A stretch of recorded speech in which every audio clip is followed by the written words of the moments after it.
Spotlight fades, but the fire still stays.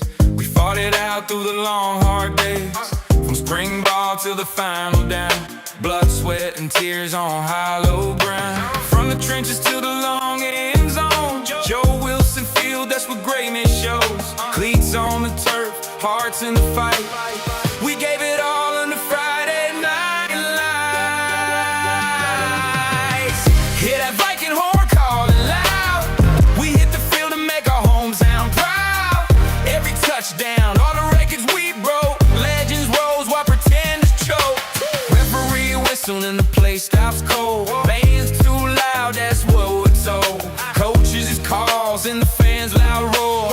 Winners they were all living for.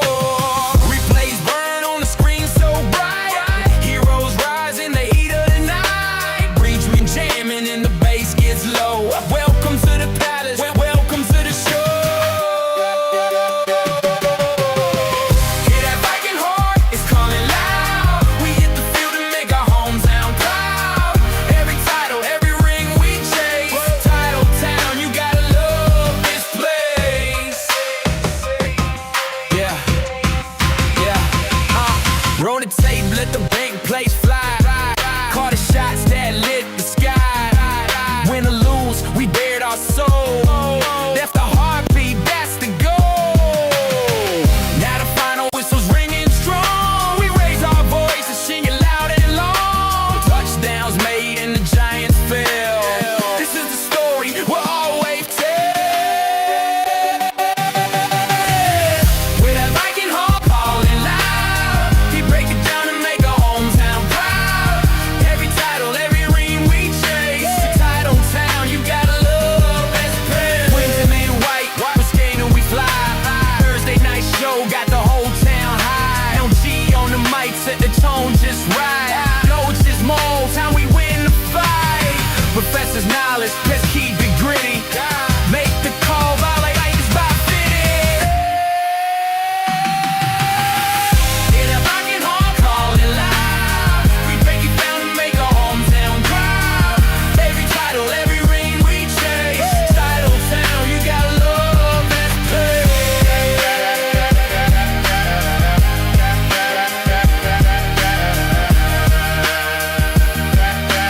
Victory song in the afterglow is the Viking Nation live.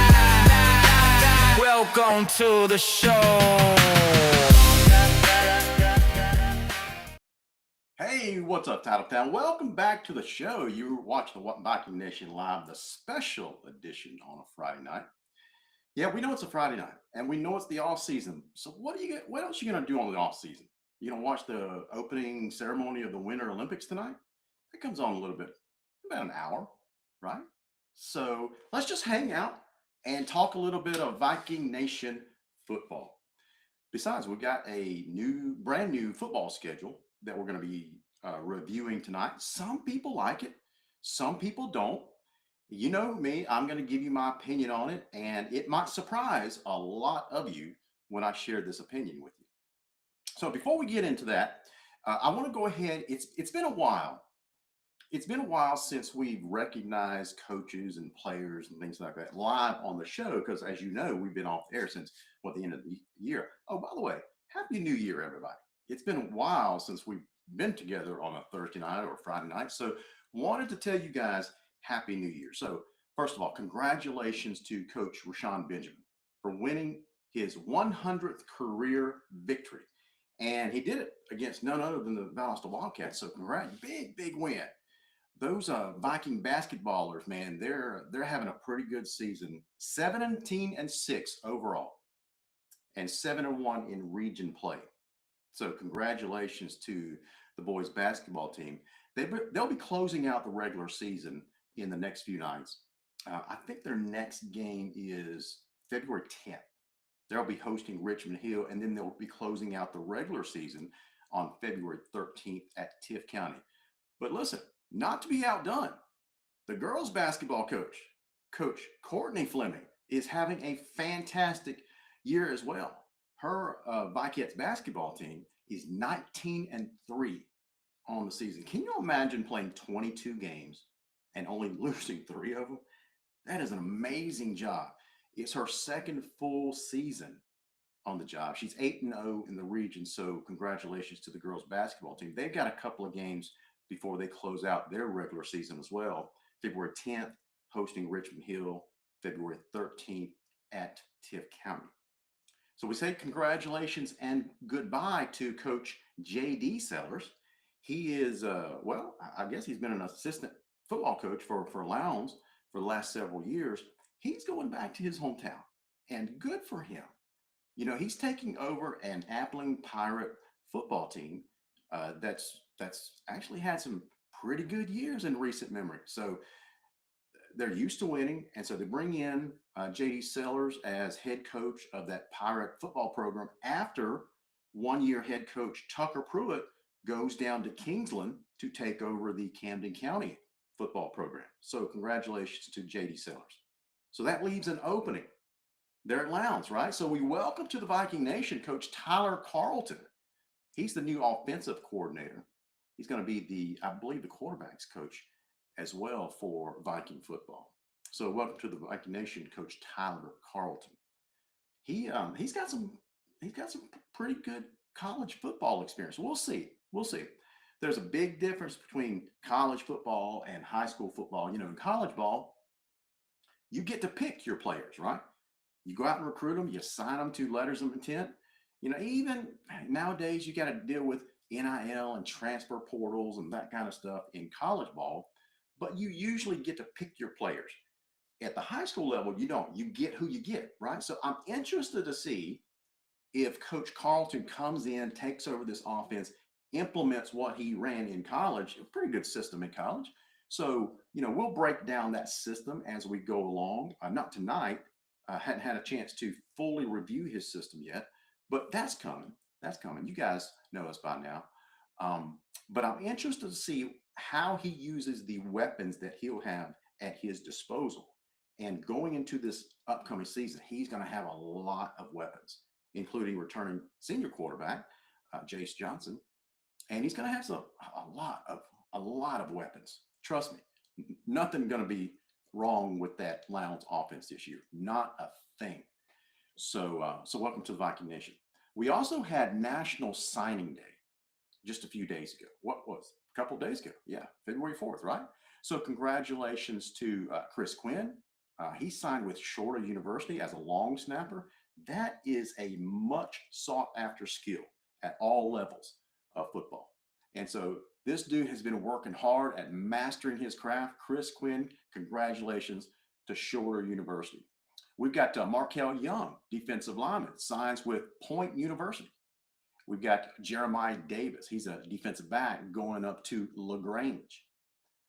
And the big man in the middle, Malik Reddick, defensive lineman, signs with West Georgia. He's going to be a Wolf up there. Elijah McCoy, his position was H-back, and he is signing with the LaGrange Panthers as well. And then to round out this regular National Signing Day was Aiden Andrews signing with Southeastern Louisiana University as a specialist kicker. So congratulations to all these young student athletes going to the next level. And we look forward to seeing those guys play on Saturdays. And as a Viking fan base, we were treated quite nicely to a lot of former Viking players playing on Saturdays on ESPN. And we commented about it. We had such a good time throughout this past season, bragging on guys like Jalen Carter and Marvis Parrish and so many others. And those two guys in particular go on to transfer to other schools. Marvis going up to Michigan State. Jalen going over to, I think, Memphis University, right? And the big man himself, Thomas Davis, extending his college playing career, going out to Tulsa University. So congratulations to all these Lowndes footballers. All right, so let's get into the reason why you tuned in to the show tonight, to talk about the Lowndes football schedule for 2026. I'm going to put it on the screen. And you guys, tell me what you think. You know, I never ever censor your comments. So if you put them on there, you put them on there, as long as you don't use profanity or anything like that. So you tell me what you think. I have a feeling how some of you feel, and I'm actually going to, let's see.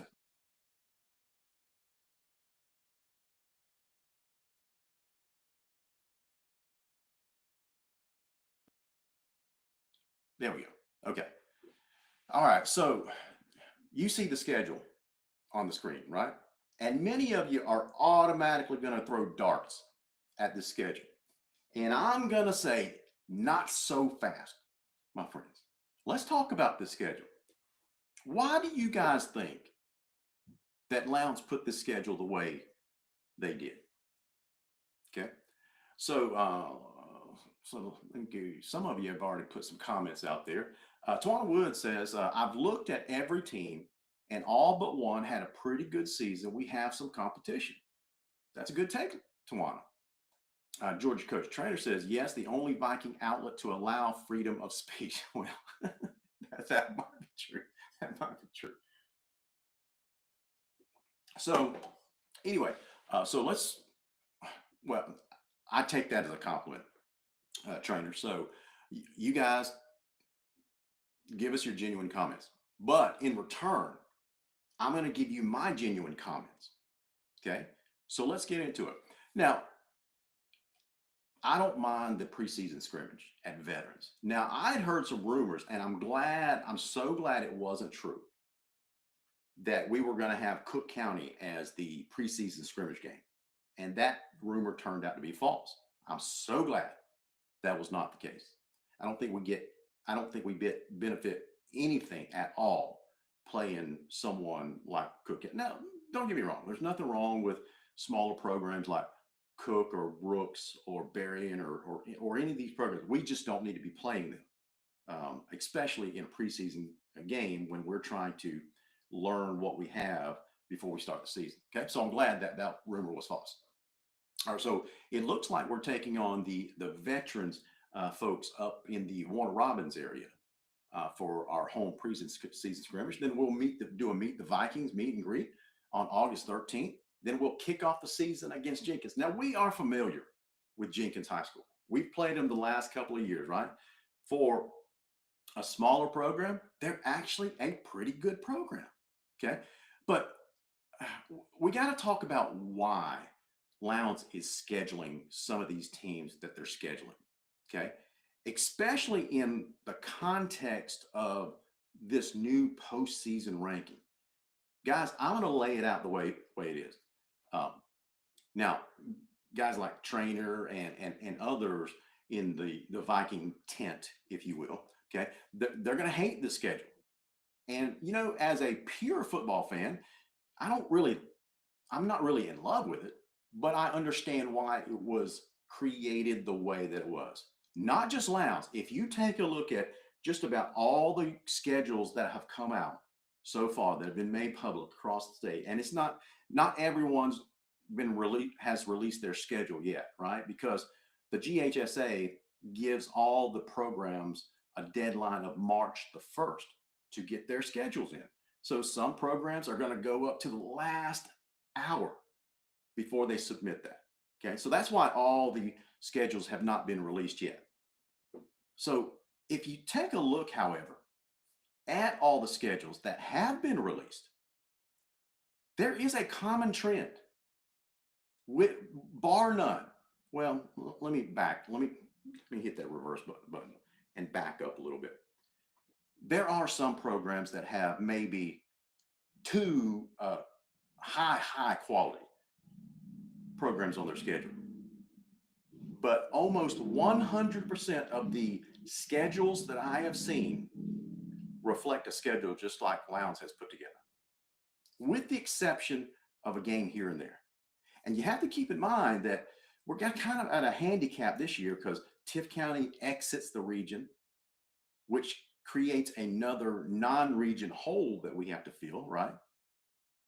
So I want you to understand when I say this, I am not making excuses for anyone. You guys know me well enough by now. I don't do that. But I am going to put things in context and perspective, Now, so what does that mean, context? The context is in light of the scheduling requirements that the GHSA has levied on these head coaches. And the way that that came out of my mouth almost sounds harsh, right? When I use uh, purposeful words like the scheduling requirements. So what is that? So are you saying, Larry? Are you saying the GHSA forced these schools to schedule the way they did? Not technically, but practically they did. And so let me explain what I mean by that. So next year, starting in August, when the season kicks off, you guys know by now, we've talked about it on the show many, many times, right? So you guys know by now that the GHSA is going statewide, all classifications. They're going to a new postseason ranking format, okay? So let me go ahead and take that schedule off the screen before. And don't worry, we'll come back to that schedule. I'll put the schedule back on the screen. But I was getting tired of looking at it while I was doing this monologue.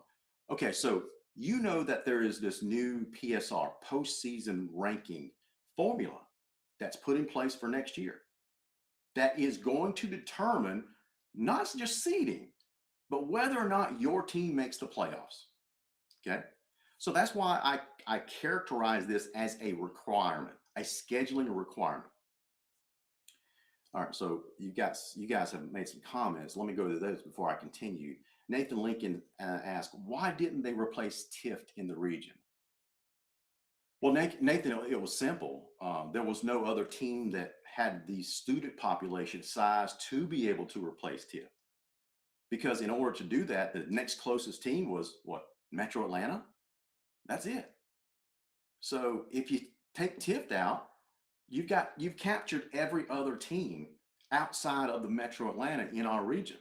And it's basically from border to border, right? So you got Colquitt County on the west side, and you've got Camden County and Richmond Hill on the east side, and us and Valdosta in the middle.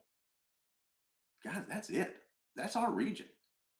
So yes, we are at a disadvantage down here, not just students and athletes and things like that, but just the number of schools that qualify to be in 7A. So that's why, Nathan. Tawana Wood says, I work in Houston County a lot. Every school they have is competitive. They don't just have the dog in them. They have the pit, the bull, the Doberman, and the run. Houston County ain't nothing to play with. I think the fans will see that we are playing some tough teams. Also, Florida plays grit ball. They don't have the facilities that we have. This will be great preparation for the region games. Nathan says, I had heard rumors of Effingham being put in our region. Now, Nathan, Effingham County probably does have the numbers to be in our classification. Certainly the last classification before this most recent one, they did, but they did appeal to the GHSA to move down a classification, and they based it on being remote. Okay, basically, they invoked an isolation component of the Constitution and bylaws, and they were allowed to do that. Now, why Richmond Hill wasn't allowed to do that, I don't know if this go around they even appealed that, but Effingham County did appeal, not this time, but the last time, and they were granted that. So did it happen this time? I don't think so. But yeah, so that's why they're not in our region. So guys, we got what we got. Okay, we got what we got. So so Tawana Woods, I want to push back on you just a little bit. You are right that there are some good schools and good programs in Houston County. Northside Warner Robins is not a good program right now. They haven't been a good program in a number of years. Warner Robins has been a really good program until recently. And so they've fallen back a little bit, although they're still a very, very dangerous team. Veterans is a decent team. Houston County seems to be the team of the hour right now, the Houston County Bears. And so they've got some studs up there. Jeremy Edwards, head coach, is doing a fantastic job. So, but you're right in this regard. Veterans is an up and coming program. They just haven't put it all together yet and able to sustain a great season. Can that change any moment? Yes. So in this respect, you're right. There are a lot of great athletes all over Houston County. And I'm sure that veterans is going to give us all that we want. Okay. So in that way, I agree with you. Now, what you said about also Florida plays grit ball, you're right in some places in Florida. Okay. Now, the teams that we are bringing in this year, I'm not expecting very much from. I don't know much about what was the name of that school? What was the name of that school? Blanche? Yeah, Blanche, Eli, Florida. Don't know much about that school. I did look them up on Max Preps just to look at their historical record. They don't look like a great school, so we'll just have to wait and see. Now, we'll get into some of these other ones as well. Winter Haven, Florida, not a great school as far as football goes. So, but you're right. There are some fantastic schools from Florida that we've played in the past, like American Heritage, Miami Northwestern, and others. Manatee, certainly a high quality program that we played last couple of years. So you're right in that respect. There are some fantastic football playing schools. Now, these two I just don't expect very much from. So let me go back to the GHSA and the scheduling requirements. So you got to understand this new postseason ranking. It applies to every team across the board. There is no more be in the top 4 in your region and you automatically make the playoffs. You could be, guys, I'm just going to lay it on the line for you. You could be the 2nd seed in the region and still miss the playoffs under this new system. I don't know how many people realize that yet. The only team that is guaranteed a playoff spot is your number 1 seed. The team that wins the region outright gets an automatic berth. Every other team makes the playoffs if they have a high enough PSR score. And PSR stands for postseason ranking score. Okay. And so if that's the case, then your head coaches, your athletic directors, administrators, the ones that's responsible for putting these schedules together, they take a look at these new schedule, this new formula. Hold on one second.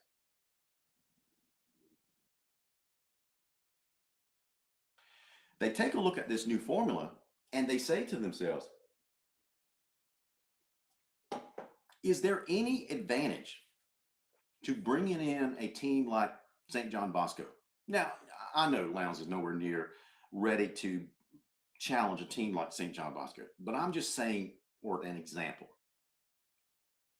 if you're a Georgia-based school, is there now under any context, any advantage of bringing in a world beater? Why in the world would you invite Thompson High School out of Alabama if you're the Valdosta Wildcats? Why in the world would you go out to Texas and invite DeSoto High School if you're Creekside High School in the Metro Atlanta like they did last year? Why take the risk of losing that game and it killing your PSR score? That's what these head coaches and ADs were facing when putting together these schedules. So again, I'm not defending anybody for any decision they've made. Okay. I agree with some of you that I wish we would have played stronger teams, but I'm just saying, I guess I'm not justifying, but I'm giving a rationale why you see the schedule put together that you see. Coach Trainer says, yes, to have your team battle tested for the playoffs. Trainer, I agree. But you have to make the playoffs.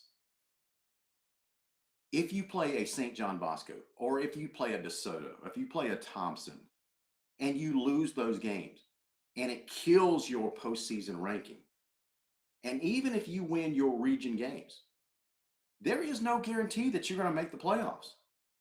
because of the way the formula is set up. You're not rewarded for a strength of schedule. So you guys have to.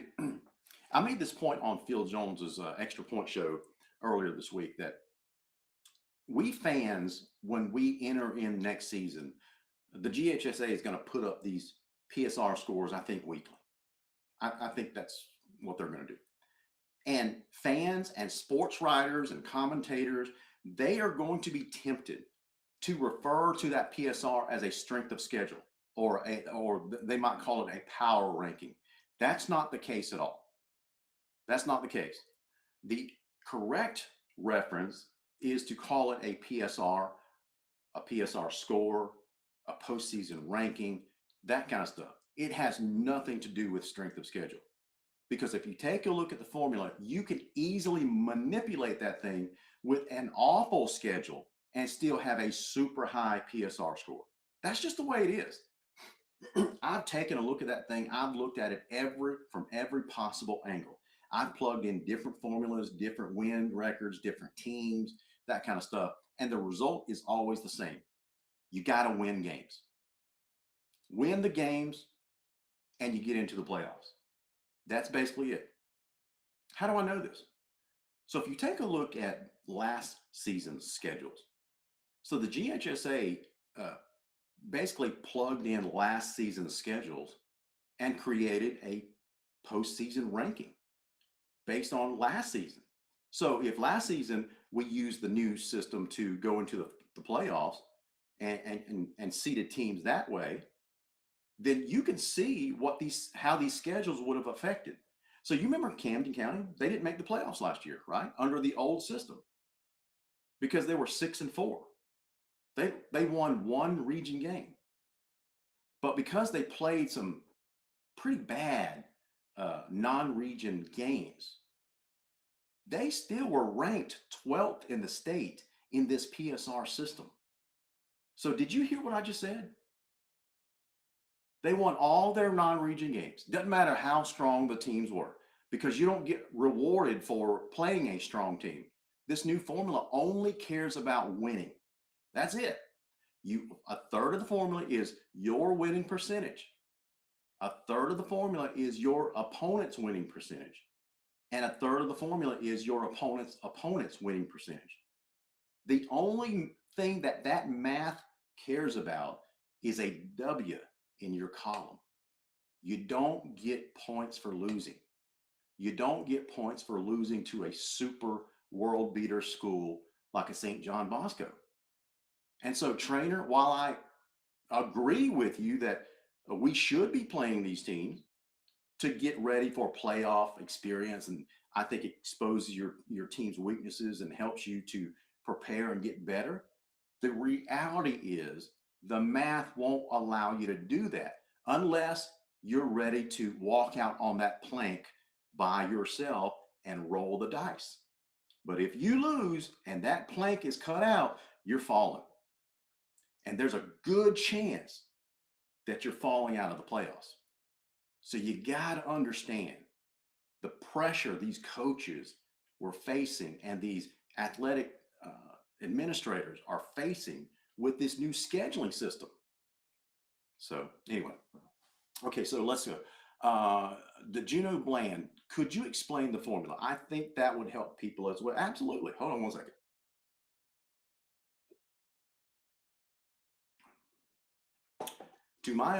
Coach Trainer says, to my understanding from Camden's season last year, a Region 1-6A team would have to go winless to miss the playoffs. Hold on a second.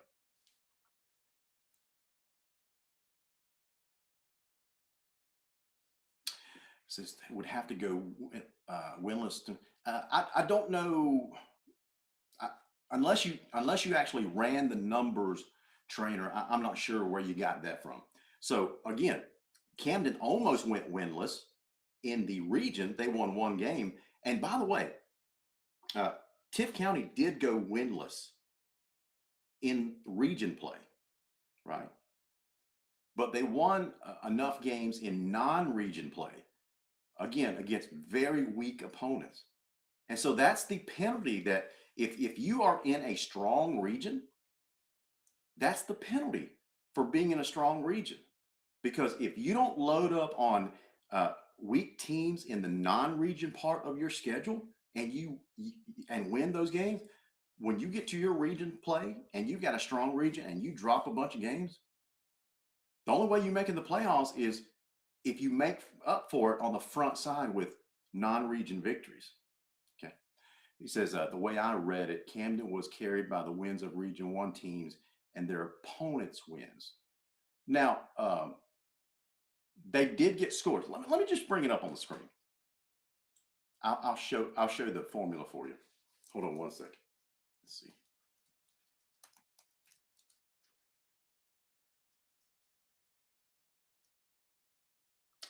Okay, so all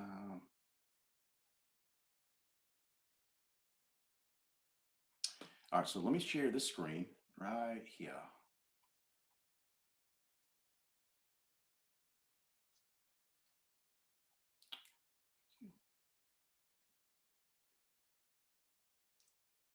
Okay.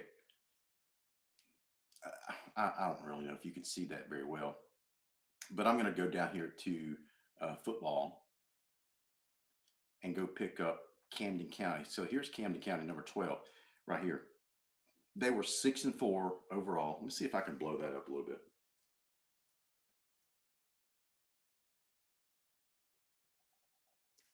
Okay, so here is Camden County, 6-4. You see it on the screen right there. Okay, right there. So that was their winning percentage, 60. So you see, here's the columns: winning percentage, opponents' winning percentage, opponents, and then the final PSR score. Okay, so that first column is your win percentage. So Camden won 60% of their games. And you have to remember also in this formula that not all wins and losses are equal. So if you win a road game, it's actually worth more in this formula than winning a home game. Okay, so keep that in mind as well. So they had their winning percentage of 0.6. So their opponent's winning percentage was 0.69, so almost 70%. And their opponent's winning percentage was 59. Now, this is a very important distinction. Take a look at North Paulding right beneath them. North Paulding was 8-2, Camden was 6-4, and North Paulding, right, was below Camden in this final PSR score. It was pretty close, but Camden still beat them out. So what was the difference? North Paulding, they had an 80% win record, but look at their opponents. Their opponents' win record was under 50%. And their opponents' was right above 50%. And that's where Camden made up ground, basically right here, their opponents' winning percentage. So in effect, so in a way, Coach Trainer, you're right when you said when they got to region play, because the region teams had strong winning percentages. But Trainer, how did all the region teams have strong winning percentages? Because all region teams played very weak non-region opponents and won those games. Because when it got time to region play, we knocked each other off. So you can't really rely on a super strong winning percentage from all your region opponents. But what if all your region opponents also played weak non-region schedules like we all did last year? That boosted all of our winning percentages. So in essence, Valdosta's winning percentage, or our opponent's winning percentage, is super high because we can count on those guys for winning their non-region games. And we all had weak non-region, right? So in effect, in a way, you're right.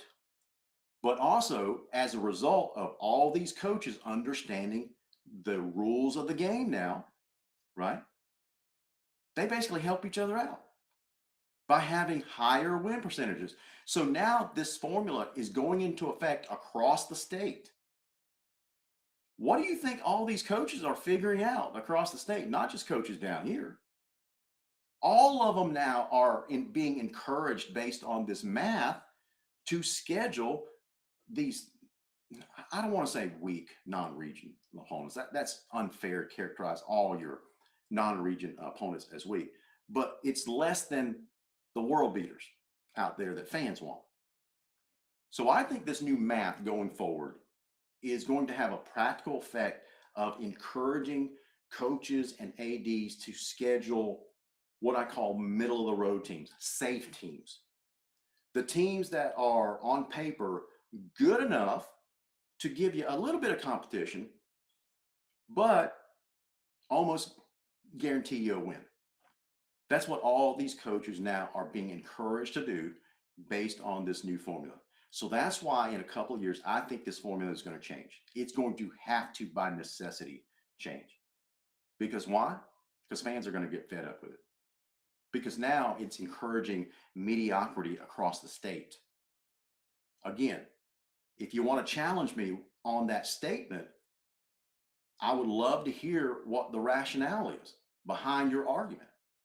Because again, if you're a Grayson, so we'll take our teams out of the argument for a second. If you're a Grayson, if you're a Milton or a Buford, what in the world is there any advantage of bringing in a St. Francis Academy?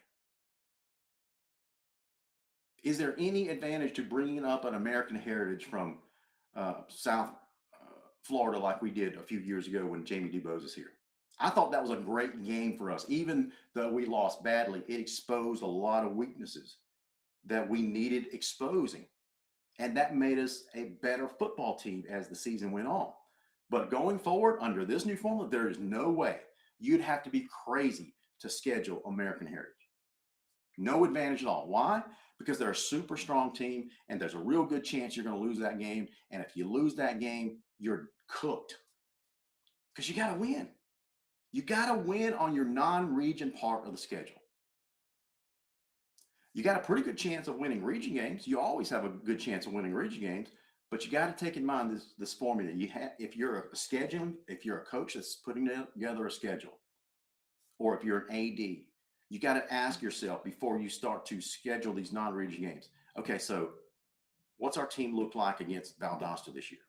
What's our team look like against Lowndes this year? Is there what's the percentage chance of us? And so if you're Camden and you're putting together your schedule, you're thinking to yourself, okay, so if we go over to Lowndes, they've got a senior quarterback. They've got a lot of players returning. So their offense is going to be pretty good. Their defense is probably going to get better by region play.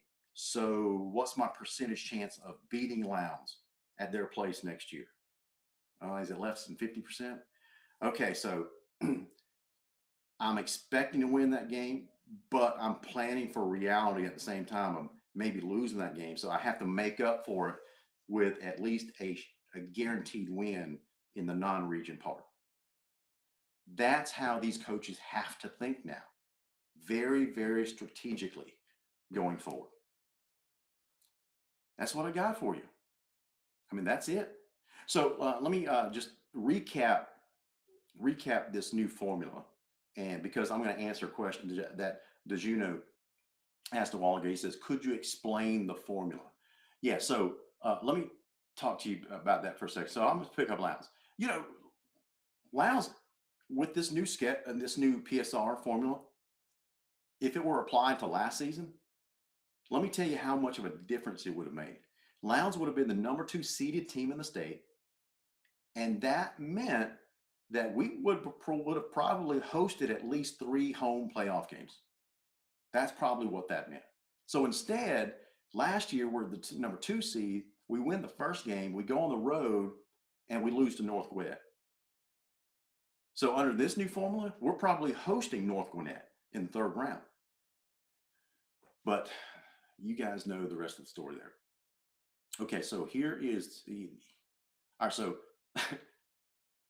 here's the formula DeJuno. Okay, you see this?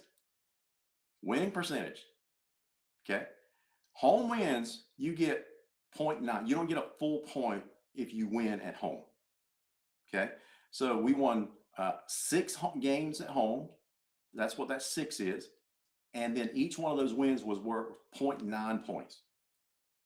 The away games, if you win those, we had 2 of those, and each one of those games, if you win on the road, is worth 1.1 points. So you see that the road victories are worth more than the home victories. So you say, Larry, it's only like 0.1.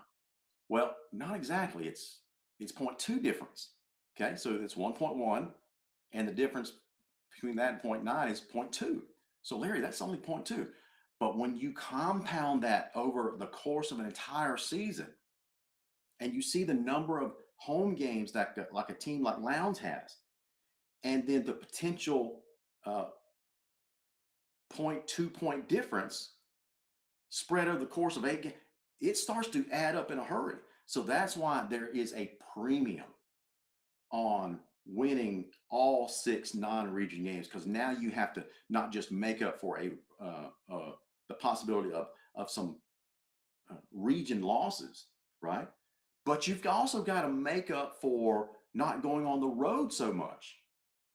So now under this new formula, you are being penalized by having a ton of home games. You can win them, but it's not going to count as a full point with a home win. And then this other one is a non-GHSA win. So these are these Florida schools. Well, let me back up. It's any non-GHSA school. So it could be a private school in Georgia. It could be an out-of-state school. So any team that does not belong to the GHSA association, okay? That's what that formula is. So then you divide it by all these things again, and then you get that final PSR score. And that's the formula.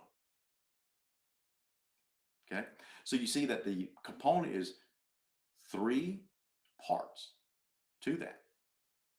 3 parts to that. Okay, so here's the other ones. So each part is broken down. Your opponent's win percentage, your opponent's win percentage.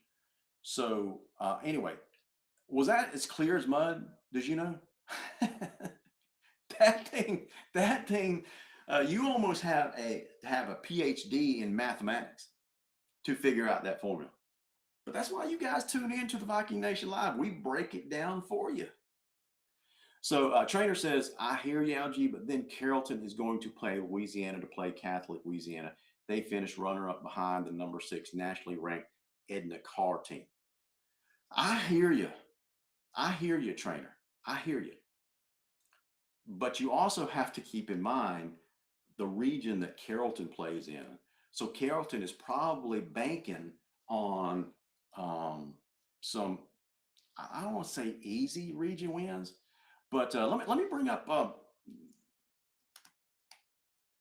Carrollton's region next year. Okay, hold on one second. Okay, so 2026 regions. Okay, releases regions. Okay, so you got a team like Carrollton. Oh my gosh. Okay, you guys see this on the screen, right? All right, so there's Carrollton. Okay, so Carrollton is in a region with Douglas County next year, East Coweta, Northgate, Paulding, Westlake. Trainer, I think we just answered why, right? So they're banking on some basically dominating that region next year. So you got to remember, just keep in mind that region play is right before the playoffs, right? So maybe they're thinking, maybe Joey King is thinking that, when he goes through his region schedule, that's not going to be a lot of competition there. He's going to get a little bit of competition from Douglas County, maybe Westlake. Sometimes Westlake is okay, sometimes they're not. But looking at that region, you see that it's not a world beater region. So he's probably thinking he's got to get some tougher teams on the schedule to get his team ready somehow. So that's probably, if I had to guess, Trainer, that's what he's thinking. Tim Neesmith says, it ain't going to matter. Listen, if you know Stickman, you're probably thinking in your mind, or at least hearing me in Tim's voice when I say this. And you know what I'm talking about. He's got a very unique voice. It ain't going to matter when they go to Atlanta in week 2 of the playoffs and come home with That's funny. I had to interpret in my mind what the heck is you talking about? Yeah, I hear you. I hear you, Stick. I hear you. But that's probably what Coach King is thinking for his Carrollton trainer. Okay, so it says, I believe Carrollton has a pretty weak region outside. Yeah, yeah, I agree. I agree. And so, guys, we would have a lot more leeway. I'm not talking about specifically the Lowndes coach. I'm talking about all the coaches down here would have more leeway in this new scheduling requirement, basically, if they belong to a weak region, right? But guys, you don't have that luxury. So if you're now I'm going to ask you to play a game with me, okay? And the game is you are now you are now a head coach of a Region 1 7A football program. You know how intense these fan bases are down here. You know the expectations that are placed on these head coaches down here. They want wins. They want to go and to make the playoffs. They want good playoff runs, and they want home playoff games. If you have all this criteria, and then someone from the GHSA sends you an email that says, okay, so here is the new formula for next year that allows you to get into the playoffs. You take a look at this thing. Who are you scheduling? Because your job is on the line, right? Your career, your livelihood, you get it, is on the line. So what are you going to do? It's easy for us to sit here and armchair quarterback this thing and say, let's go out and get the St. John Boscos and the West Monroe high school team over here. Let's go get Miami Central. Let's go get American Heritage and St. Thomas Aquinas. And you're the head coach looking at this new formula. It's like, I ain't doing that. There ain't no way. I go through 2 years. Remember, this is a 2-year cycle. So you put this schedule together, you got to live with it for 2 years. In 2 years, you're probably out of a job. I'm just going to shoot straight with you. I don't like it as much as you don't like it. But that is the reason why we have this schedule, in my opinion. So what about these teams? Jenkins, Harris County, Lithonia, not so much Long County, but these are good teams in their classification, okay? They're not the best teams, but they're good teams in their classifications. And just as importantly, because they're good teams in their classifications, they're going to have good winning percentages. There's that term again. Our opponent's winning percentage. So when we schedule these guys, we want to win, right? Obviously, but we want to schedule teams that are also going to have good winning percentages in their classifications. Now, do you understand why we go out and schedule a team like Jenkins and Harris County and Lithonia and Long County? That's why. So then we enter in the region, and you get what you get in the region. And that's the schedule. Guys, it is as simple as that. Again, I'm not defending anyone. You know why? Because with these new rules, I don't have to defend anyone. It speaks for itself. Once you understand, like we just did, we went through the PSR's formula. We took a look at a real world example based on last year's schedules that were similar to this year's schedules and applied the new formula to it. So we laid it out for you on the screen in black and white, how the schedule is going to affect these formulas. And so don't be surprised to see all 5 Region 1 7A teams in the top 15 PSR rankings next year. And I'm serious when I say that. Don't be surprised to see a Camden County that may go 6-4 again, or 7-3. They may win a couple of region games next year, right? Don't be surprised if a Colquitt County and a Lowndes are tied for the region Maybe Lowndes comes out on top this year. But don't be surprised to see all 5 of our Region 1 7A teams in the top 15 rankings of the PSR seeding next year. That's going to be great for our region.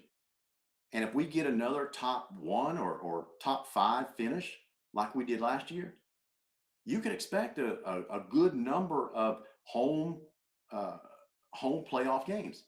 And the way this new seeding is going to happen is if you're highly ranked, you're going to play the lower part of that tier. And the higher seeded teams are going to knock off the lower seeded teams 90% of the time, right? And then what's going to happen is in the second round, you're going to face another low seeded team. And so it could be conceivable that you could have 3, possibly 4 home playoff games all the way through the semis if your seeding is high enough. Because remember, that coin toss thing is going away.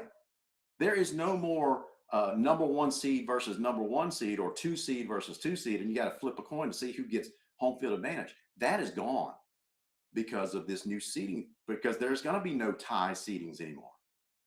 So there are some good aspects of this new system, but there are some pitfalls as well, and we're seeing one of them.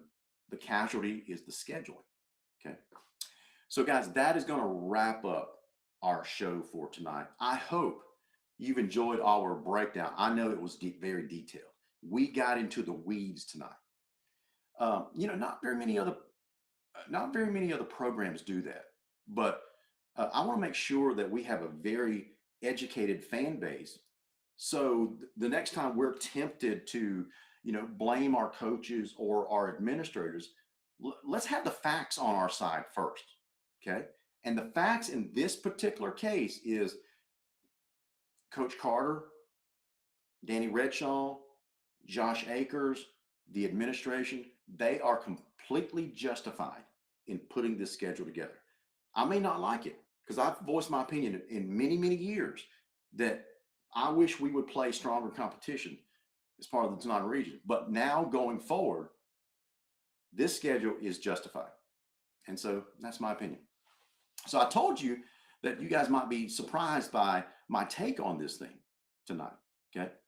So anyway, guys, listen, have a fantastic weekend. We'll catch you guys in a few weeks when we start to hear rumblings about spring practice and the ball. These guys, all these coaches are working hard. All these players are working hard during the off season. You can count on us at the Viking Nation Live. We're working hard in trying to improve what we do. We got some surprises. I hope they end up working out. We're getting ready to enter in some negotiations, that kind of stuff. So hopefully we'll be able to roll out some of that stuff later on this year. So anyway, that's all I got. So now I'm going to go grab a Diet Mountain Dew or a cup of coffee or something like that and go watch the Winter Olympics for the next couple of weeks. So go USA, right? So listen, as always, God bless every single one of you. And as always, go Vikings.